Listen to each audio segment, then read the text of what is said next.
பூரி சப்பாத்தி எல்லாத்துக்கூடயுமே சூப்பராக செட் ஆகுற மாதிரி பச்சை பட்டாணி கிரேவி எப்படி செய்கிறதுன்னு பார்க்கலாம். ஒரு குக்கரில் கொஞ்சமாக நல்லெண்ணெய் விட்டு அதில் பட்டை கிராம்பு பிரிஞ்சி இலை சேர்த்து நல்லா வதக்கிக்கோங்க.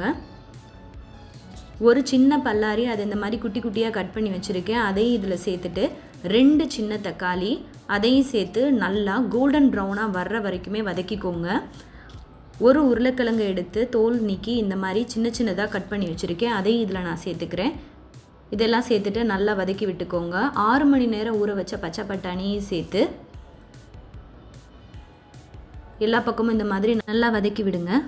இதுக்கு மசாலா பேஸ்ட் எப்படி ரெடி பண்ணுறதுன்னு பார்க்கலாம். கொஞ்சமாக திருவின தேங்காய், 4 கிராம்பு, 2 ஸ்பூன் சோம்பு, 1.5 ஸ்பூன் மசாலா பொடி சேர்த்து நல்லா பேஸ்ட் மாதிரி அரைச்சிக்கலாம்.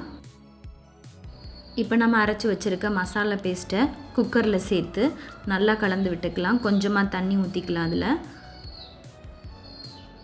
இந்த அளவு தண்ணி ஊற்றி எல்லா பக்கமுமே மசால் கட்டி சேராத அளவுக்கு நல்லா வதக்கி விட்டுக்கலாம்.